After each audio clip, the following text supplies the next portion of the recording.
नलगाडको भूमिमा कांग्रेसलाई जीवन्त राख्नका निम्ति आफ्नो ज्यान उत्सर्ग गर्नुहुने सम्पूर्ण शहीदहरूलाई सम्झँदै यहाँहरूको बीचमा म संक्षेपमा केही कुरा राख्ने अनुमति चाहन्छु। आदरणीय आमा बुवा दाजुभाइ दिदीबहिनीहरू, यहाँहरू आफ्नो जीवनको कालखण्डमा पटक पटक मतदान गरेका व्यक्तिहरू यहाँ हुनुहुन्छ। 30-35 वर्षसम्म निरन्तर मतदान गरेका व्यक्तिहरू यहाँ सहभागी हुँदै गर्दा यसपटक हामीले अनपेक्षित रूपमा आएको निर्वाचन, जो आवधिक निर्वाचन थिएन, जुन निर्वाचन नियमित निर्वाचन पनि थिएन, त्यो निर्वाचन अहिले फागुन 21 मा गइरहेको निर्वाचनमा त्यो निर्वाचनले यहाँका बीचमा थुप्रै खालका प्रश्नहरू र थुप्रै खालका जिज्ञासाहरू जन्माएको छ।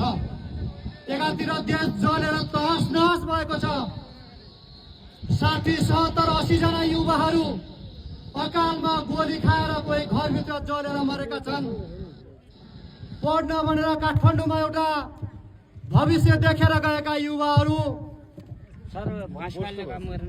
हजारौंको संख्यामा घाइते भएका छन्। यो नेपालको इतिहासमा कहिल्यै पनि नभएको खरबौंको क्षति 24 घण्टाको अवधिमा यो देशमा जुन भयो, न्यायपालिका, व्यवस्थापिका र कार्यपालिका विश्वमै नजलेको जसरी जल्यो, ध्वस्त भयो, सखाप भयो। अब यो देश कसरी उठ्छ भन्ने तपाईहरुको बीचमा जिज्ञासा छ। नलगाडका दाजुभाइ दिदीबहिनीहरूको बीचमा एउटा जिज्ञासा छ। हामी पटक पटक मतदान गर्छौं। हामीले निर्वाचित गरेका व्यक्तिहरूले हाम्रा दुःख र सुखमा किन हामीलाई साथ दिनु हुँदैन, तपाईहरुको बीचमा जिज्ञासा छ। म यही भूमिबाट यहीका नागरिक सरह सरकार प्रतिको उत्तरदायित्व निर्वाह गर्ने म एउटा नागरिक हुँ। भूमिकाका हिसाबले कांग्रेसको 4 तरङ्गी झण्डामा आबद्ध छु। राष्ट्रियता, लोकतन्त्र र समाजवादको सिद्धान्तमा समर्पित छु। यो ठाउँबाट आम नागरिक, चाहे जुनसुकै धर्म, जुनसुकै दल, जुनसुकै भूगोलमा बस्ने नागरिकको लागि नागरिकका सरह मैले राज्यका पक्षमा गर्नुपर्ने दायित्व निर्वाह गरेको छु र राज्यमा मैले खबरदारी गर्ने कुरा पनि मेरो दायित्व र अधिकारभित्र पछि म त्यो निरन्तर गरिराख्ने कुरा यहाँहरूको बीचमा जिज्ञासा गर्न चाहन्छु। फागुन 21 मा अबको करिब 30-32 दिन पर गएर तपाईले दिनभरिको टन्टलापुर घाममा 2-3 घण्टा टाढाबाट हिँडेर आफूले मन लागेको दलमा निर्वाचित गराउन, मतदान गराउन तपाईहरु सरिक हुँदै हुनुहुन्छ। म यहाँलाई मभन्दा धेरै जान्ने, मभन्दा धेरै बौद्धिक व्यक्तित्वहरू हुन्छ, यसलाई म धेरै कुरा भन्न चाहन्न। यो मतदानले एउटा कुरा फैसला गर्नुपर्छ। आफू सरकारमा हुँदा सिनको नबास्ने, अरू सरकारमा जाँदा यो देश सकियो, बर्बाद भयो, युवाहरू उठ्छन् र यो देश जलाउँछन् भनेर उद्घोष गर्नेहरू सही छन् या यो देशलाई सम्हालेर अगाडि लिनुपर्छ भन्ने राजनीतिक दलको नेतृत्व सही छ भन्ने कुरा तपाईले यो निर्वाचनका मतदानबाट फैसला गर्नुपर्नेछ। तपाईले फैसला गर्नुपर्नेछ। निर्वाचनका बेला 2003 सालबाट सुरुवात भएको कांग्रेसको स्थापनाको यात्रा जनताका बीचमा सदैव एक खालले रहिराख्यो। यो नेपालमा स्थापना भएको एमाले भन्ने दल स्थापना कालदेखि आफ्नो नाम कहिल्यै पनि छेपारो शैलीमा कहिल्यै पनि फेरेन। नलगाडमा नेतृत्व, नलगाडबाट सबैभन्दा ठूलो दलको रूपमा रहेको तत्कालीन नेपाल कम्युनिस्ट पार्टी माओवादी भन्ने दल, जुन दलको सिद्धान्त, विश्वास र आशा बोकेर नलगाडका 49 जना मान्छेले माओवादी भएर काटिएका थिए। ती काटिएका घरका मान्छे निर्वाचनमा मतदान गर्न जान्छन्, हामी जाँदै हुनुहुन्छ होला, तपाईले हेर्नु होला। तपाईले गत विगतमा मतदान गरेको चुनाव चिन्ह त्यहाँ भेट्नुहुन्न। तपाईका छोराले, तपाईका भाइले, तपाईका ज्वाइँले जुन विश्वास गरेर त्यो दलमा दलका कारणले रगत बगाउनु भएको थियो, त्यो चुनाव चिन्ह तपाईले, तपाईको पार्टीको नेतृत्वले बेचेर खाइसकेको छ। आफ्नो दलको चुनाव चिन्हलाई झण्डा बचाउन नसक्ने, आफ्ना शहीदको सपना र शहीदको रगतको सम्मान गर्न नसक्ने दलहरूलाई यो निर्वाचनका बेला तपाईँले फैसला गर्नुपर्ने बेला भएको छ। यहाँ तमाम बुढा बाबाहरू हुनुहुन्छ, युवा साथीहरू हुनुहुन्छ, मेरो उमेरका नलगाका आधा युवाहरू आज खाडीमा हुनुहुन्छ। यो हाम्रो पाल्लोपट्टि देखिराखेको भवनले प्रत्येक वर्ष 60-70 करोड रुपियाँ विनियोजन गर्छ।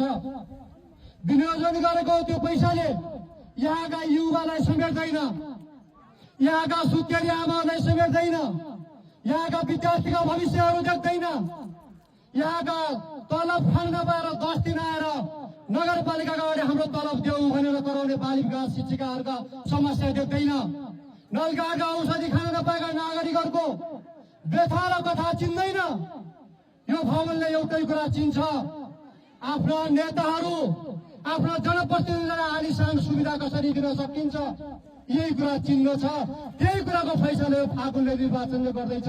यहाँहरूका बिचमा निवेदन गर्न चाहन्छु, अहिलेसम्मको सबै सही छ भने फरक विषय मेरो उमेरको हुनुहुन्छ, अभाव अप्ठ्यारो कठिन परिस्थितिमा जाजरगढी जनताको बिचमा भएको व्यक्ति हो। उहाँले चुनाव हार्दा फरक पर्दैन। तपाईँले मतदान गर्दा एउटा कुरा हेरिदिनु होला, 60 लाख रुपियाँ 58 लाख रुपियाँ यो नलगाडले मसलन्द खर्च भनेर 1 वर्षमा खर्च गर्दो रहेछ। युवा साथीहरू हिसाब गर्नु होला, 1 वर्षमा एउटा नगरपालिकाले 58 लाखको मसलन्द खर्च के गरेर खर्च गर्छ त्यो निर्वाचनका दिन तपाईँहरू सम्झेर मतदान केन्द्रमा गइदिनमा आग्रह गर्न चाहन्छु। तपाईँले देख्नु भएको छ नलगाडको महालेखाको प्रतिवेदनमा त्यसै यहाँहरूको बिचमा कराइराखेका छैन। महालेखाको वेबसाइटमा गएर त्यहाँको प्रतिवेदन हेरिदिनु होला। 1 वर्षमा नलगाडले 14 लाख रुपियाँ आर्थिक सहायता भनेर बाँड्दो रहेछ। तपाईँहरू कसैले यो गत आर्थिक वर्षमा नलगाडबाट 1 रुपियाँ आर्थिक सहायता पाउनु भएको छ? कसैले पाउनु भएको छ भने माओवादीलाई मतदान गरिदिनु होला। पाउनु भएको छैन, तपाईँको अधिकार हो, तपाईँको पसिनाको अधिकार हो, त्यो क्षेत्र अधिकार हो। र त्यो मतदान गर्दा हामीले अब भन्नु पर्नेछ, जसले उपचार खर्च पाउँछन्, जसले नलगाडबाट प्रत्येक वर्ष 40 लाखको तेल हाल्छन्, जसले नलगाडबाट 34 लाखको प्रत्येक वर्षमा गाडी घोडा मर्मत गर्छन्, ती व्यक्तिले मात्रै नलगाडका माओवादीलाई मतदान गर्ने हो।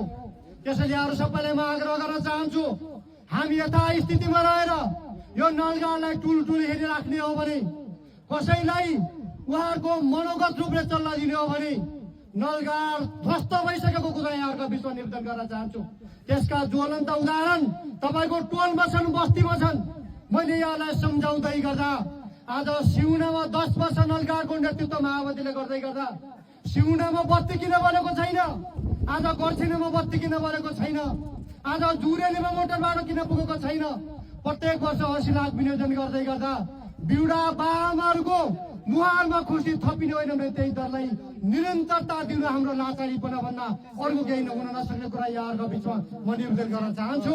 आदरणीय आमाबुवा दाजुभाइ दिदीबहिनीहरू, यो फैसला जसरी अदालतमा न्यायाधीशले पटक पटकको छलफल बहस पेशीका माध्यमबाट एउटा मुद्दालाई किनारा लगाउँछन्, त्यसै गरिकन नलगाडमा तपाईँको कर राज्यको पैसामा ज्यादती गर्नेहरूलाई किनारा लगाउन दिनका रूपमा फागुन 21लाई यहाँहरू सबैले लिनुहुनेछ, जनताका बिचमा जानुहुनेछ।